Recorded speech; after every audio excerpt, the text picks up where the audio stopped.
வயலோ வயலோ வயலோ செழிக்க வாழ்வு தந்தானே, வயலோ வாழ்வு தந்தானே. அட பொன்னா விளையோ பூமிக்கு நல்ல விவரம் தந்தானே, உழவனின் உறவா வந்தானே.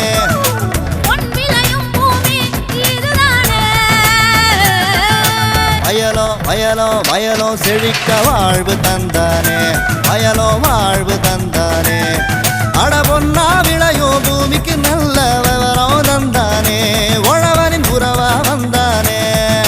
தந்தன தந்தன தன தந்தானே, மங்கள பொங்கிட துணை வந்தானே. தந்தன தந்தன தன தந்தானே, மங்கள பொங்கிட துணை வந்தானே. வணக்கம் வேளாண் பெருமக்களே, இன்றைய பொன் விளையும் பூமி நிகழ்ச்சியில் முதலில் வருவது வேளாண் செய்திகள், வேளாண் சந்தை நிலவரம், வேளாண் வானிலை. தொடரும் வேளாண் தொழில்நுட்ப பகுதியில் பப்பாளியில் நுண்ணூட்ட சத்துக்களின் முக்கியத்துவம் குறித்து வேலூர் மாவட்டம் விரிஞ்சிபுரம் வேளாண்மை ஆராய்ச்சி நிலைய மண்ணியல் துறை உதவி பேராசிரியர் முனைவர் டி பாலாஜி அவர்கள் தரும் விளக்கத்தினை காணலாம். இனி வருவது வேளாண் செய்திகள்.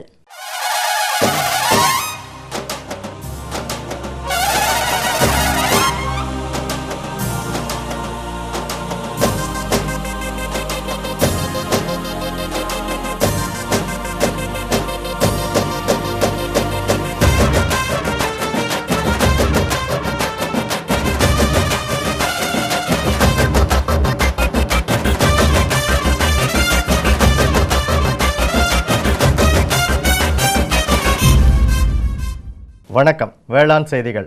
முதலில் வருவது மாற்றி யோசிச்சேங்க. காலிஃப்ளவர் சாகுபடியில் வெற்றி கண்ட தேனி மாவட்டம் போடிநாயக்கனூர் தாலுகா பாலர்பட்டி கிராம வேளாண்மையாளர் எஸ் ஐயப்பன் தரும் செய்தி. வேளாண் ஆலோசனை நேரத்தில் தீவனப்பயிர் சாகுபடி குறித்து டாக்டர் கே நளினி தரும் விளக்கம். தொடர்ந்து வேளாண் சந்தையில் விழுப்புரம் உழவர் சந்தையில் காய்கறிகளின் இன்றைய விலை நிலவரம். வேளாண் வானிலையில் திருநெல்வேலி மற்றும் தூத்துக்குடி மாவட்ட வேளாண்மையாளர்களுக்கான பயிர் பாதுகாப்பு அறிவுரைகள் மற்றும் மீனவர்களுக்கான வானிலை முன்னறிவிப்பு. விரிவான செய்திகள். மாற்றி யோசிச்சேங்க. நவீன காலிஃப்ளவர் சாகுபடியில் வெற்றி கண்ட விவசாயி எஸ் ஐயப்பன். இவர் தேனி மாவட்டம் போடிநாயக்கனூர் தாலுகா பாலர்பட்டி கிராம விவசாயி ஆவார். பாரம்பரிய முறையில் வெங்காயம், கரும்பு சாகுபடி செய்து வரும் இவர் மாற்றுப்பயிர் செய்ய வேண்டும் என்ற நோக்கோடு முட்டைகோஸ் மற்றும் காலிஃப்ளவர் சாகுபடியினை அங்கக வேளாண்மை மேற்கொள்வதோடு குறைந்த செலவில் அதிக வருவாயினை ஈட்டி வரும் இவரின் அனுபவங்களை நம்மிடம் கூற கேட்டபோது,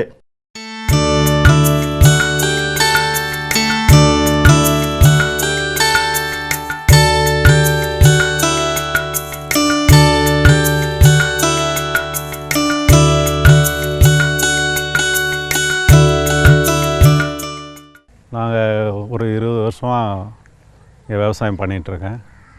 நாங்கள் பெரும்பாலும் வாழை, கரும்பு விவசாயம் தான் அதிகமாக பண்ணோம். அதில் முட்டைக்கோசு, காலிஃப்ளவர் இந்த மாதிரி இது வந்து எங்களுக்கு நல்ல லாபமாக இருக்குது. இந்த காலிஃப்ளவர்லேயும் வந்து முன்னாடி இயற்கை வழி விவசாயத்தில் இருந்து நம்ம மாறுபட்டு இருந்ததுனால நிறைய பூச்சி, நோய் இதுகள்லாம் தாக்குதல் அதிகமாக இருந்துச்சு. இயற்கையில் வந்து மற்ற விவசாயங்களுக்கு வந்து இயற்கை விவசாயத்துக்கு கொஞ்சம் மாறி இப்போது எங்களுக்கு வந்து பொருளாதார ரீதியாகவும் மகசூலும் நல்ல முறையில் வந்து எங்களுக்கு கிடச்சிட்ருக்கு. இந்த விவசாயம் வந்து நாங்கள் காலிஃப்ளவர் வந்து மெயினாக நல்ல ஒரு வருமானம் வருது. இதை வந்து நாங்கள் ஒட்டஞ்சத்திரம் இந்த பக்கம் இருந்து நாற்று வாங்கிட்டு வந்து தான் பெரும்பாலும் நடுறோம்.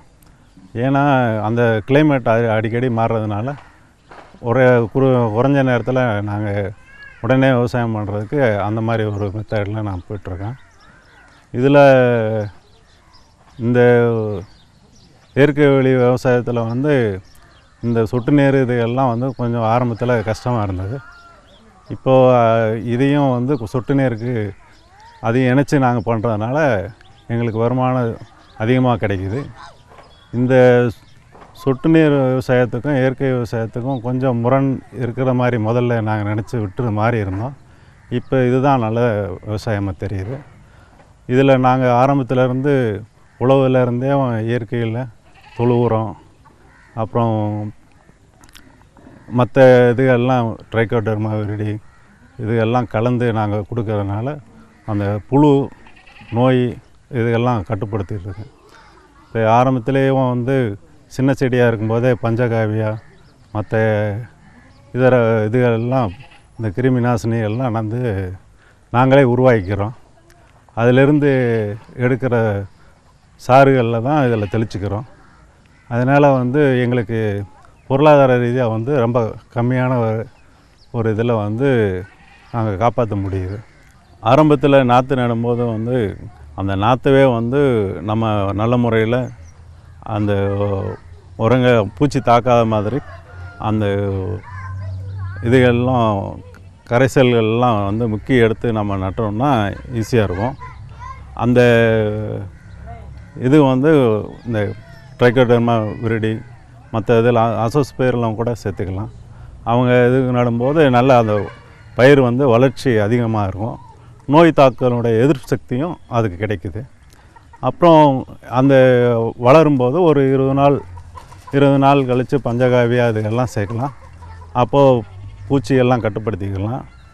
அப்புறம் அந்த மேல் உரங்கள்லாம் வந்து இலைவெளியாகவே பீட்டி மற்ற இதுகள்லாம் கொடுக்கும்போது அந்த கூன் வண்டு அந்துப்பூச்சி இதில் அதிகமாக தெரியறத பாதிக்கிறது வந்து அந்துப்பூச்சினால தான். இந்த அந்துப்பூச்சியை கட்டுப்படுத்திட்டாவே ஓரளவுக்கு நம்ம நிம்மதியாக நல்ல மகசூலை எடுத்துடலாம். அதை வந்து நம்ம இயற்கை முறையிலே ரசாயன உரங்கள் இதெல்லாம் கலப்பு இல்லாமல் செய்யும்போது நல்ல முறையில் இருக்குது. இப்போது உரங்கள் வந்து மற்ற யூரியா இதெல்லாம் கொடுத்தாவே அதிகப்படியான நோய் வரதான் செய்யும்.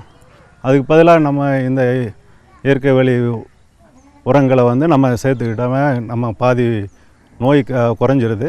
அதோட நம்ம மண் வளத்தை வந்து பாதுகாக்கிறதுக்கு இயற்கை வழி விவசாயம்தான் நம்மளுக்கு கை கொடுக்குது. இதோட நம்ம இந்த நல்ல ஈல்டு எடுக்கணும்னா இந்த சொட்டு நீர் முறையில் ரசாயன உரமும் கொஞ்சம் சேர்த்து கொடுத்தோம்னா நல்ல மகசூல் கிடைக்கலாம். இந்த இயற்கை வழியில் நம்ம செய்கிறதுனால நல்ல மகசூலும் கிடைக்குது. நம்ம மண் வளத்தை பார்த்துட்டோம், மனுஷங்களுக்கும் நல்லது, உடம்புக்கும் நல்லது. அப்படிங்கும்போது நம்மளுக்கு ஒரு திருப்தி இருக்குது. மேலும் விவரம் பெற விவசாயி எஸ் ஐயப்பன் அவர்களை 09843878423 என்ற கைபேசி எண்ணில் தொடர்பு கொள்ளலாம். இனி வருவது வேளாண் ஆலோசனை நேரம்.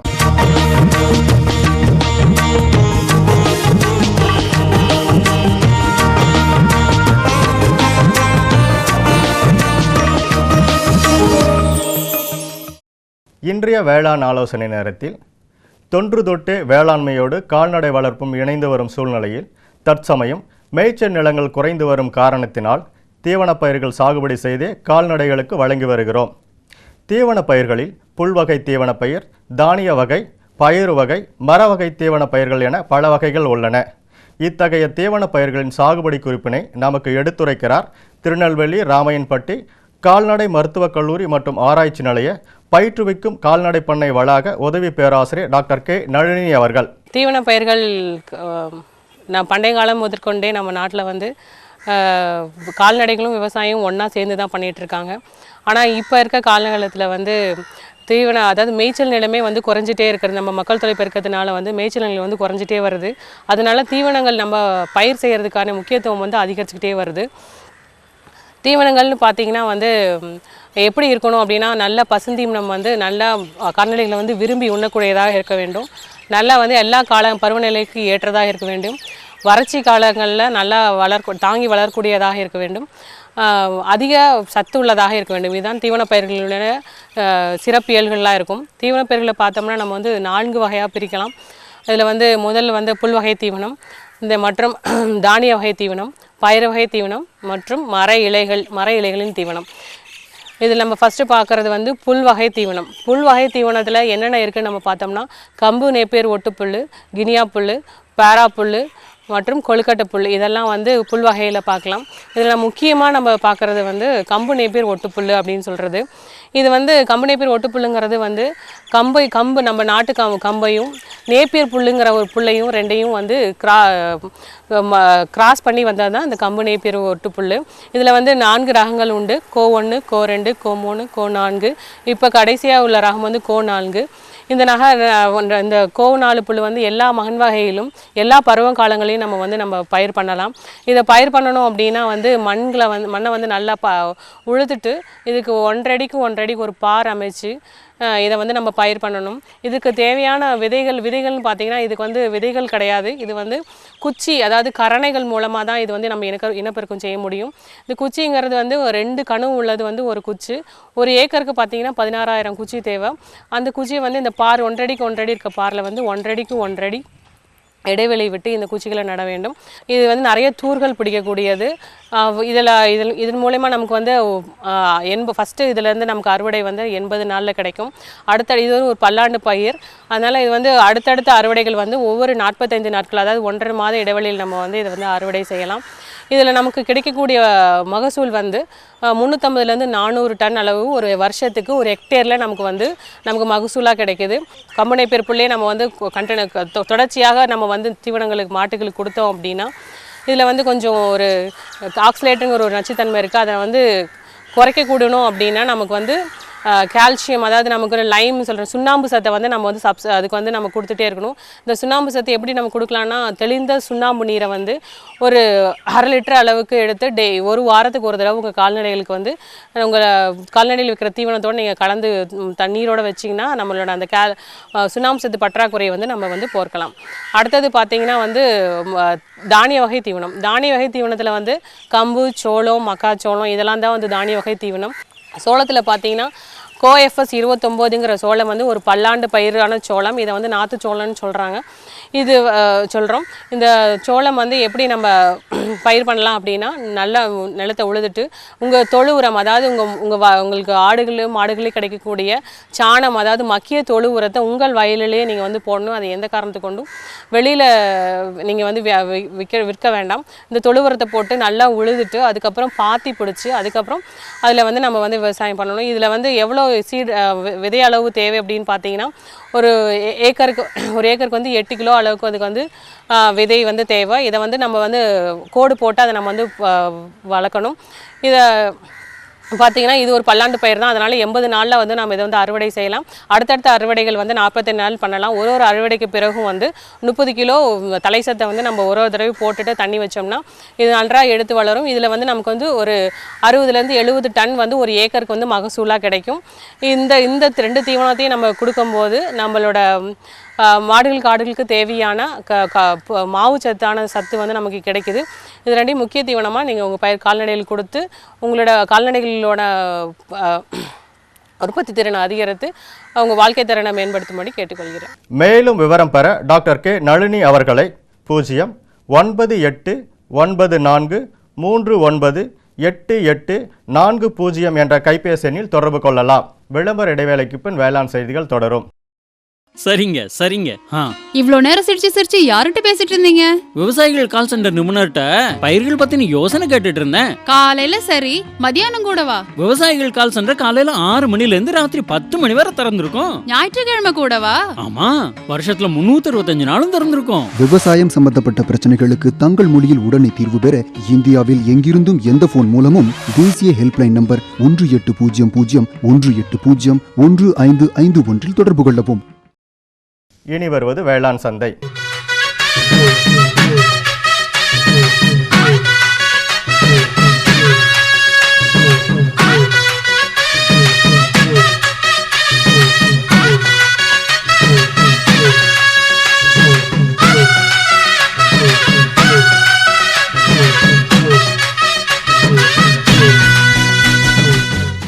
வேளாண் சந்தையில் விழுப்புரம் உழவர் சந்தையில் காய்கறிகளின் இன்றைய விலை நிலவரம். கத்திரிக்காய் 1 கிலோ 60 ரூபாய்க்கும், வெண்டைக்காய் 1 கிலோ 32 ரூபாய்க்கும், அவரைக்காய் 1 கிலோ 50 ரூபாய்க்கும், சின்ன வெங்காயம் 1 கிலோ 40 ரூபாய்க்கும், பெரிய வெங்காயம் 1 கிலோ 26 ரூபாய்க்கும், பச்சை மிளகாய் 1 கிலோ 54 ரூபாய்க்கும், தக்காளி 1 கிலோ 42 ரூபாய்க்கும், கருவேப்பிலை 1 கிலோ 40 ரூபாய்க்கும், கொத்தமல்லி கற்று ஒன்று 30 ரூபாய்க்கும், புதினா கற்று ஒன்று 30 ரூபாய்க்கும் விற்பனை செய்யப்பட்டது. இனி வருவது வேளாண் வானிலை.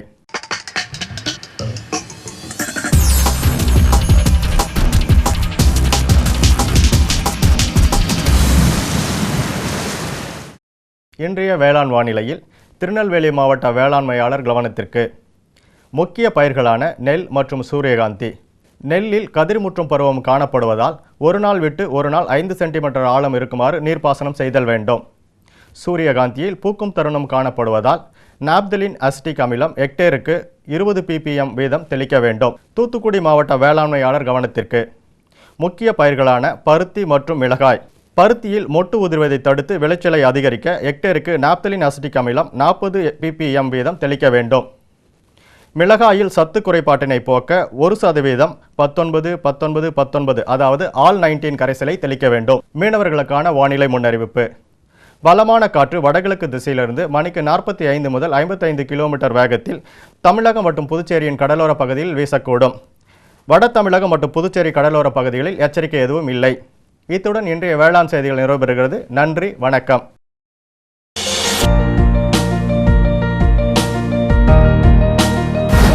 வேம்பு கலந்த யூரியா. சிறந்த உற்பத்திக்காக வேம்பு கலந்த யூரியா நம் நாட்டிலேயே 70 லட்சம் டன்னாக அதிகரிக்க 6 ஆலைகள் சீரமைக்கப்படுகின்றன.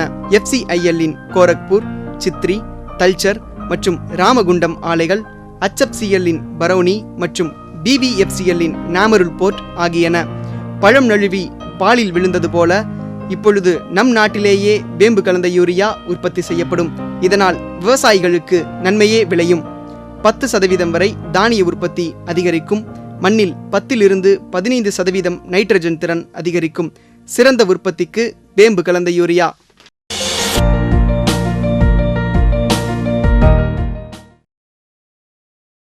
நமது பொதிகையில் வியாழந்தோறும் பிற்பகல் 12:05 முதல் 1 மணி வரை வேளாண் களம் நேரலை நிகழ்ச்சி.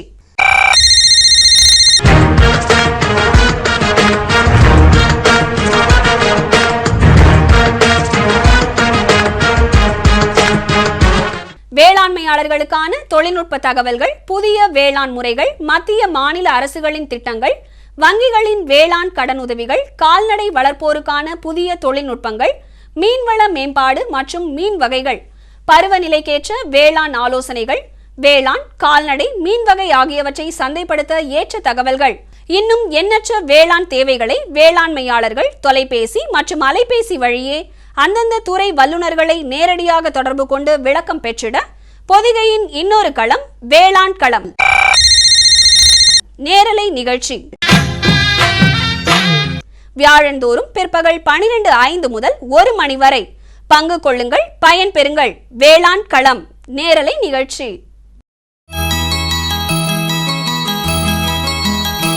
வேலூர் மாவட்டத்தில் மா, வாழை சாகுபடிக்கு அடுத்தபடியாக பப்பாளி சாகுபடி பெருமளவு செய்யப்பட்டு வருகின்றது. இதில் பப்பாளிக்கான நுண்ணூட்ட சத்துக்களின் முக்கியத்துவம் மற்றும் பப்பாளிக்கு இட வேண்டிய நுண்ணூட்ட சத்துக்கள், கால இடைவெளி, இடும் முறைகள் குறித்து விளக்குகின்றார் வேலூர் மாவட்டம் விரிஞ்சிபுரம் வேளாண்மை ஆராய்ச்சி நிலைய மண்ணியல் துறை உதவி பேராசிரியர் முனைவர் டி. பாலாஜி அவர்கள்.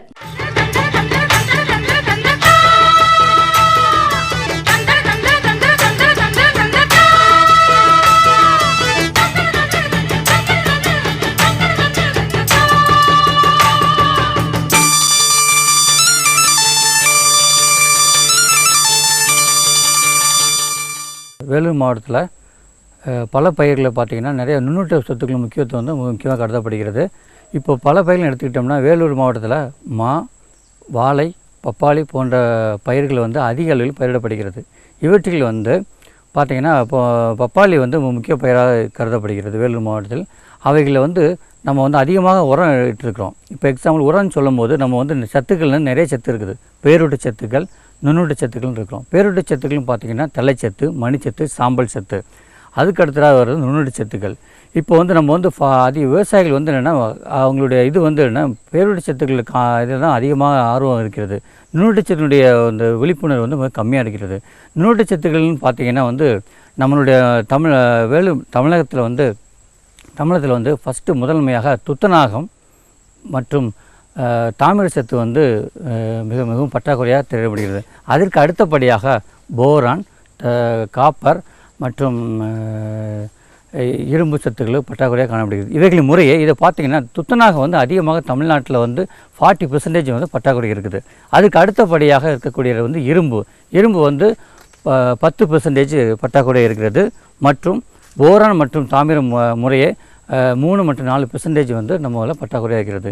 இவற்றில் பப்பாளியை பார்த்தோம்னா நம்ம வந்து நிறைய இருக்குது. அதில் வந்து ஃபஸ்ட்டு முதன்மையாக பார்க்கும்போது வந்து பப்பாளியில் வந்து நுண்ணுச்சத்து பார்த்திங்கன்னா அதில் முதன்மையாக இருக்கக்கூடியது துத்தநாக சத்து. இப்போ இளம் இலைகளினுடைய ஓரங்களில் பார்த்திங்கன்னா அதில் வந்து மஞ்சள் நிற திட்டுக்கள், அதாவது மஞ்சள் நிற திட்டுக்கள் வந்து வரி வரியாக அமைஞ்சிருக்கும் இலையின் ஓரத்தில். அது அப்படி வாடி வதங்கி உங்களுக்கு வந்து மகசூல் குறையும். இன்னொன்று துத்தநாகம் வந்து எதுக்கு யூஸ் ஆகுதுன்னா அது வந்து நம்மளுடைய க்ரோத் ஹார்மோன்ஸ்னு சொன்னாங்கன்னா ஆக்சின், ஐஏஏங்கிற ஒரு ஹார்மோன்ஸ் இருக்குது. இந்த ஹார்மோன்ஸ் இருக்கிறனால தான் நம்மளுடைய பப்பாளினுடைய இலைகள் எல்லாமே வந்து நல்லா பார்த்தோன்னா பச்சை கலரில் இருக்கும். ஸோ இதுக்கு வந்து நம்ம என்ன பண்ணுறாங்கன்னா நம்ம துத்தநாகத்துக்கு ஸ்ப்ரே பண்ணுறக்காண்டி நம்ம வந்து அதாவது பப்பாளி நட்டை 2ஆம் மாதத்துலேருந்து ஆரம்பிக்கலாம். 2ஆம் மாதத்துலேருந்து 2, 4ஆம் மாதம் மற்றும் 6ஆம் மாதத்திலிருந்து 2 மாதத்துக்கு இடைவெளியில் 2ஆம் மாதத்திலேருந்து 2 மாதத்துக்கு இடைவெளியில் 0.5% துத்தநாக சல்பேட்டை இலை வழியாக தெளித்தோம்னா அந்த துத்தநாக பற்றாக்குறையை நிவர்த்தி செய்யலாம். அல்லது நம்ம மரத்துக்கு அடி உரமாக ஒரு மரத்துக்கு 50 கிராம், அதாவது 50 கிராம் ஒரு மரத்துக்கு நம்ம 2ஆம் மாதத்துலேருந்து தெளித்து வந்தோம்னா இந்த துத்தநாக பற்றாக்குறை என்ற நோயை வந்து பற்றாக்குறையை வந்து நம்ம நிவர்த்தி செய்யலாம். அடுத்த வந்து நம்ம பப்பாளியில் வந்து அதிகமாக தாக்கக்கூடிய நுண்ணூட்ட பற்றாக்குறையும் பார்த்தோம்னா போரான்கிற சத்து. இந்த சத்து வந்து எதுக்கு நம்ம சொல்கிறோன்னா இது வந்து இலையினுடைய அந்த இலை வந்து இலையினுடைய காய்கள் இருக்குல்ல, காய்கள் அதாவது இலைகளினுடைய அதிகமான எண்ணிக்கைக்கும் காய்கள் வந்து பார்த்திங்கன்னா ஒழுங்கற்ற தன்மையில் இருக்கும். அந்த ஒழுங்கற்ற வடிவை வந்து ஒழுங்கான வடிவை கொண்டு வர்றதுக்கு வந்து அந்த போரான் சத்து முக்கியமாக இருக்குது. அது மட்டும் இல்லாமல் அந்த போரான் சத்து வந்து இலையில் அந்த இது இருக்குல்ல, அந்த பூ பார்த்திங்கன்னா பூ வந்து உதிர்ந்துடும். ஸோ அந்த பூ உதிராமல் இருக்கிறதுக்கும் நம்ம வந்து போரான் சத்து யூஸ் ஆகுது. இன்னொன்று காய் வந்து யூனிஃபார்ம், அதாவது எல்லாமே ஒரே காயாக இருக்கிறதுக்கும் நம்ம அந்த இது முக்கியமாக இருக்கிறது. அது மட்டும் இல்லாமல் விதை உற்பத்திக்கும் அந்த சப்போஸ் பப்பாளி விதையை உற்பத்திக்கிறோன்னா விதையை உருவாகிறதுக்கும் முக்கியமாக இது பண்ணுறதுக்கும், இன்னொன்று பூக்கள் அதிகமாக உற்பத்தி பண்ணுறதுக்கும் போரான்கிற சத்து நம்ம வந்து முக்கியமாக கருதப்படுது. இது எப்படி பற்றாக்குறை பார்க்கலான்னா இலையினுடைய நுனியில் பார்த்திங்கன்னா அதில் வந்து இலையினுடைய நுனியை பார்த்திங்கன்னா நல்லா சிறுத்து இருக்கும், தடுமனாக இருக்கும், கையில் தொட்டு பார்த்திங்கன்னா பரபரப்பாக இருக்கும், சொரசொரப்பு மாதிரி இருக்கும். அப்படி இருந்துச்சுன்னா நம்ம வந்து இது வந்து போரான் சத்து குறைபாடு. ஸோ இதை நம்ம வந்து நிவர்த்தி செய்வதற்கு என்ன செய்கிறோம்னா 0.1%ங்கிற ஒரு போரிக் அமிலன்னு ஒரு சால்ட்டு அல்லது போராக்ஸுங்கிற போராக்ஸ் கிடைக்கும். இதை வந்து நம்ம இலை வழியாக தெளிச்சோம்னா, அதாவது என்ன 1 லிட்டருக்கு வந்து 1 கிராம், ஒரு டேங்குக்கு வந்து 10 கிராம், 10 லிட்டர் டேங்காக இருந்துச்சுன்னா 10 கிராம் 1 லிட்டர் டேங்கில் அடித்தோம்னா இந்த போரான் பற்றாக்குறையை நிவர்த்தி செய்யலாம். இல்லை அப்படி இல்லை என்றால் நம்ம வந்து மண் அடி உரமாக நம்ம இது வந்து போராக்ஸ் வந்து ஏக்கருக்கு வந்து 5 கிலோ ஏக்கருக்கு அடியுரமாக செலுத்தினாலும் இந்த போரான் பற்றாக்குறையை வந்து நம்ம வந்து நிவர்த்தி செய்யலாம். அடுத்த முக்கியமான சத்து வந்து இதுக்கு வந்து மேங்கனீஸ் நம்ம நினைப்போம், வந்து மேங்கனீஸ் வந்து இல்லைன்னு நினைப்போம். அந்த மேங்கனீஸ் வந்து என்ன செய்யறேன்னா இலையில் வந்து அயானுங்கிற ஒரு சத்தை வந்து வேர்லேருந்து இலைகளுக்கு அனுப்பக்கூடிய சத்து வந்து முக்கியமான மேங்கனீஸ். அந்த சத்து வந்து எப்படின்னா இளம் இலைகளோட பசுமை சோகைன்னு அது வந்து மஞ்சள் நிறமாக இருக்கும் இல்லையா, அந்த மஞ்சள் நிறம் மாறி பல்ப்பு நிறம் மாறும், அந்த இது மேங்கனீஸ் சொல்லலாம். ஸோ இந்த மேங்கனீஸ் சத்து பார்த்திங்கன்னா அப்படி வரி பார்த்துட்டு வந்துன்னா ஃபஸ்ட்டு வந்து தேமல் நோய் போன்று காணப்படும். அது மட்டும் இல்லாமல் இது வந்து கொஞ்சம் இலை முழுதும் பரவிட்டுனா கிறிஸ்மஸ் ட்ரீ மாதிரி அந்த கிறிஸ்மஸ் ட்ரீ மாதிரி அதை பார்த்துருக்கும். ஸோ இந்த மேங்கனீஸ் சத்து என்ற நுண்ணூட்ட சத்து குறைபாடை நிவர்த்தி செய்வதற்காக நம்ம வந்து 0.2%, அதாவது 1 லிட்டருக்கு வந்து 2 கிராம் என்ற அளவில், 1 லிட்டருக்கு 2 கிராம்னா நம்ம வந்து ஒரு டேங்க் 10 லிட்டர் டேங்காக இருந்துச்சுன்னா 20 கிராம் இதை அழித்து இலை வழியாக தெளித்தோம்னா இந்த நுண்ணூட்ட பற்றாக்குறையை வந்து மேங்கனீஸை கண்ட்ரோல் பண்ணலாம்.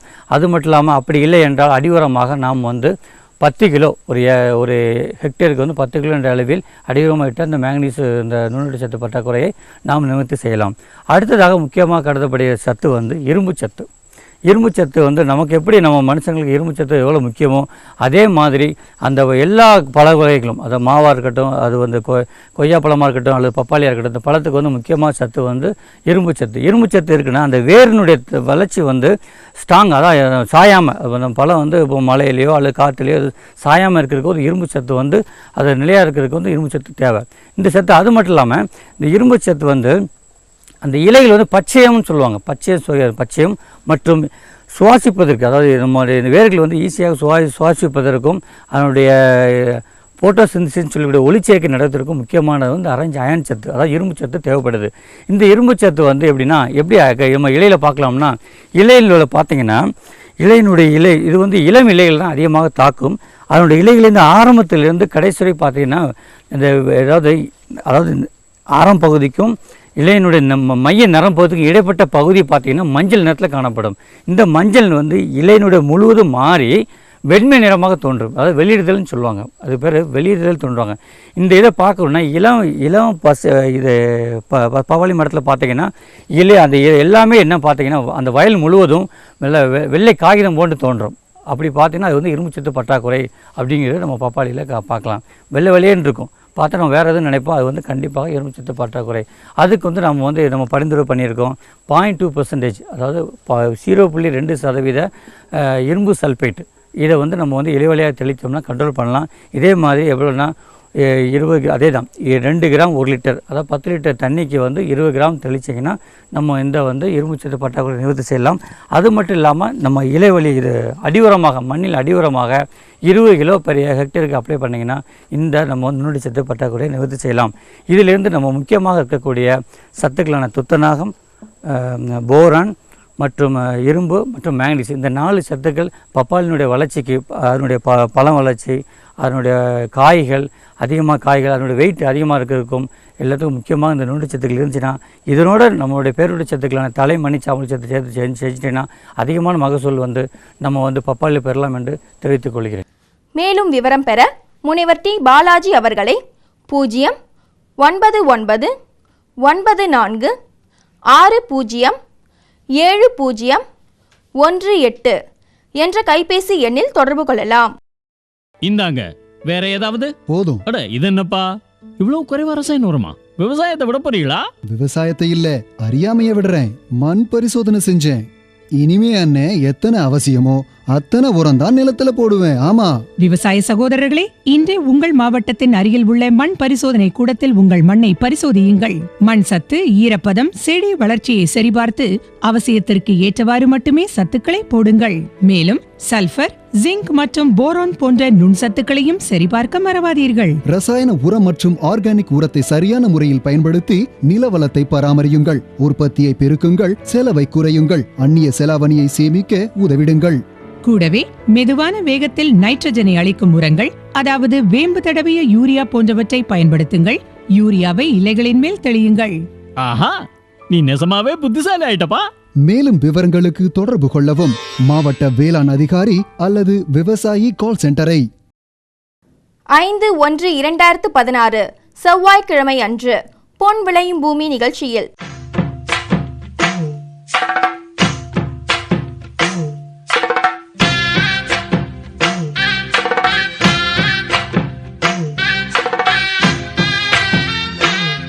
மாத்தி யோசிச்சேங்க. நவீன பப்பாளி சாகுபடி குறித்து தேனி மாவட்டம் உத்தமபாளையம் தாலுகா ஓடைப்பட்டி கிராம வேளாண்மையாளர் ஆர் ஈஸ்வரன் அவர்கள் தரும் செய்தி. வேளாண் ஆலோசனை நேரம். பாரத பிரதமரின் மக்கள் வளநிதி திட்டம் குறித்து சென்னை இந்தியன் வங்கி தலைமை அலுவலக பொது மேலாளர் ஆர் மணிமாறன் அவர்கள் தரும் விளக்கம். வேளாண் தொழில்நுட்ப பகுதியில் ராமநாதபுரம் மாவட்டத்திற்கு ஏற்ற குறுகிய கால நெல் ரகம் கோ 651 மற்றும் சிறுதானிய வகைகள் குறித்து ராமநாதபுரம் வேளாண் அறிவியல் நிலைய பயிர் இனப்பெருக்கம் மற்றும் மரபியல் துறை தொழில்நுட்ப வல்லுநர் ஆர் அருள்மொழி அவர்கள் தரும் விளக்கம் ஆகியன இடம்பெறும். நேயர்களே, இன்றைய நிகழ்ச்சியில் இடம்பெற்ற அனைத்து பகுதிகளும் உங்களுக்கு மிகவும் பயனுள்ளதாக அமையும் என்று நம்புகின்றோம். பொன் விளையும் பூமி நிகழ்ச்சியினை நீங்கள் இணையதளத்தின் வழியாகவும் பார்க்கலாம். எங்களின் இணையதள முகவரி www.youtube.com/user/agriculture-chennai மற்றும் www.ddpodigai.org.in. ட்விட்டர் மற்றும் ஃபேஸ்புக் ஆகிய சமூக வலைதளங்களில் அக்ரி டிடி சென்னை என்ற முகவரியில் பார்த்து பயன்பெறலாம். உங்களது கருத்துக்கள் மற்றும் ஆலோசனைகள் வரவேற்கப்படுகின்றன. அனுப்ப வேண்டிய மின்னஞ்சல் முகவரி ddagri05chennai@gmail.com. வேளாண்மை குறித்த விவரங்களை பெற www.farmer.gov.in என்ற இணையதளத்திலும் 1801801551 என்ற தொலைபேசி எண்ணிலும் தொடர்பு கொள்ளலாம். மீண்டும் நாளைய பொன் விளையும் பூமி நிகழ்ச்சியில் சந்திப்போம். நன்றி, வணக்கம்.